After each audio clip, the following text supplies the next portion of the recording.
Ini semua berbedaan, tidak mungkin bisa disatukan. Jangan harap satu saat NU sama Muhammadiyah jadi satu. Satu pandangan, satu pemahaman. Tidak bisa. Karena itu lawan sunnatullah. Bismillahirrahmanirrahim. Sudah lalu. Tidak perlu dipermasalahkan. Ayo kita membangun Indonesia bersama. Menjaga NKRI kita, menjaga kebersatuan kita, menjaga kebersamaan kita. Ada perbedaan, ada. Apa yang saya sampaikan tidak semua bisa terima. Boleh. Itu hakmu. Beda pandangan, beda pikiran, beda otak. Saya tidak bisa maksa untuk menerima apa yang saya sampaikan. Tetapi tetap kita saling menghormati walaupun ada perbedaan di antara kita. Saya suka kalau masuk masjid selalu saya sesuaikan. Di mana masjid, apalagi diminta jadi imam.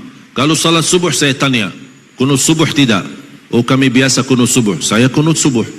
Oh kami biasa tidak kunut subuh, saya tidak kunut subuh. Kami biasa jahar bismillah, saya jahar bismillah. Kami biasa tidak jahar bismillah, saya tidak jahar bismillah.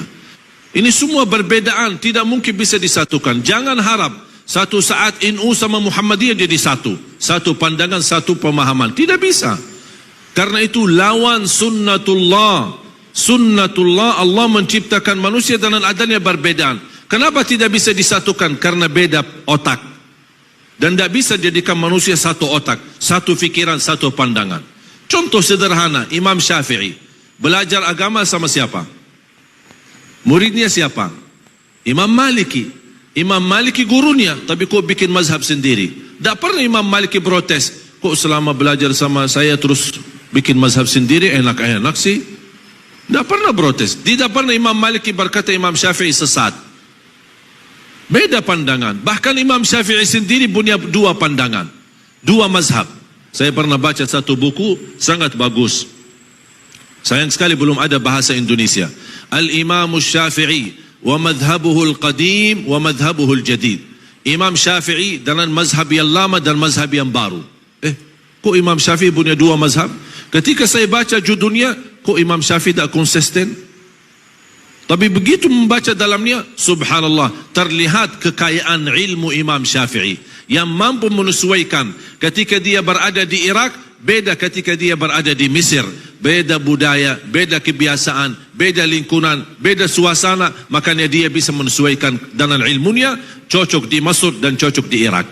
Saya yakin kalau Imam Syafi'i masih ada, apalagi datang ke Indonesia, ada mazhab yang ketiga yang cocok dengan selera orang Indonesia. Dan perbedaan itu bukan berarti Islam, memang Islam satu, Quran satu, Nabi Muhammad satu. Apakah dasar Imam Maliki membawa agama Quran dan Sunnah? Dasarnya apa Imam Maliki? Quran dan Sunnah. Terus Imam Syafi'i apa dasarnya?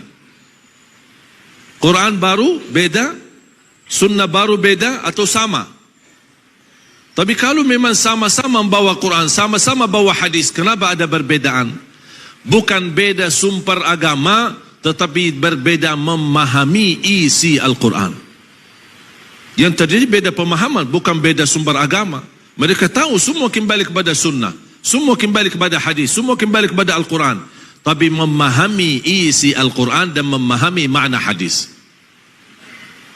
Jangankan berbeda antara Imam Malik dan Imam Syafi'i, antara sahabat yang guru mereka adalah Nabi Muhammad sallallahu alaihi wasallam, yang mereka ahli bahasa Arab murni, yang memahami bahasa Arab, yang memahami isi Al-Quran, tidak perlu dijelaskan. Tetapi banyak hal terjadi berbeda pemahaman di antara sahabat, sedangkan Rasulullah SAW membawa satu perintah. Kisah yang masyhur, hadis yang masyhur, hadis kisah Yahud Bani Quraidah. Ketika Rasulullah SAW memerintahkan mereka, kalian salat asar di Bani Quraidah. Mereka salat zuhur sama Rasul, kemudian berjalan menuju menjalani tugas ke kampung Bani Quraidah. Apa perintah Rasul? Jangan kalian salat asar kecuali di Bani Quraidah. Kalian salat asar di kampung Bani Quraidah. Rombongan sahabat jalan, di tengah perjalanan masuk waktu asar. Tolong perhatikan kisah ini. Di waktu perjalanan masuk waktu asar. muncullah dua pemahaman. Satu berkata, kami mau salat asar di jalan karena sudah tiba waktunya. Golongan B berkata, mohon maaf, kami diperintahkan Rasulullah salat asar di kampung Bani Quraidah. Beda pemahaman. Mereka berdebat untuk saling menjelaskan. Golongan A yang berkata kami salat di jalan karena kami belajar salat itu lebih afdal di awal waktu. Yang kedua, maksud Rasul salat asar di Bani Quraidah, bercepatlah jalan agar bisa bertemu asar di Bani Quraidah. Ini bagi tafsir, bagi ijtihad. Sahabat golongan B, mohon maaf, kami tidak mau bagi ijtihad, tidak mau bagi ta'wil, tidak mau bagi tafsir. Perintah jelas, salat asar di Bani Quraidah. Sami'na wa ata'na. Sudah selesai. Ini ijtihad, ini tidak mau bagi ijtihad. Ini bagi ta'wil, ini tidak mau bagi ta'wil. Sampai ke salat asar sebagian, sisanya salat asar di Bani Quraidah. Ketika mereka sampai ke Bani Quraidah, sudah tiba waktu maghrib, sedangkan mereka belum salat asar. Salat asar qada, kemudian salat maghrib. Terjadi masalah, perbedaan. Mereka kembali kepada Madinah dan bertemu Rasul. Ya Rasulullah, terjadi silsilah perbedaan di antara kami. Ada yang salat di jalan, ada yang salat di kampung Bani Quraidah, padahal sudah masuk waktu maghrib. Yang benar yang mana ya Rasulullah? Rasul menjawab, dua-duanya benar. Dua-duanya benar. Semua berdakwah di Indonesia, insya-Allah saya yakin semuanya niat baik untuk Indonesia. Silahkan Bapak Ibu belajar. Siapapun yang datang ke tempat kita, tidak usah tahu latar belakangnya. Tidak usah tahu dia tamat mana. Saya tidak peduli tamatan mana. Mau dia tamatan Madinah, mau dia tamatan Makkah, mau dia tamatan Mesir, mau dia tamatan Maroke, dia mau tamatan Sudan, mau dia tamatan Hadramaut, Darul Mustafa, atau dunia tamatan Al-Ahqaf, atau apa saja, saya tidak peduli. Saya peduli isinya saya dengar. Manfaat saya ambil, tidak bermanfaat saya buang. Dan tetap guru itu kita hormati.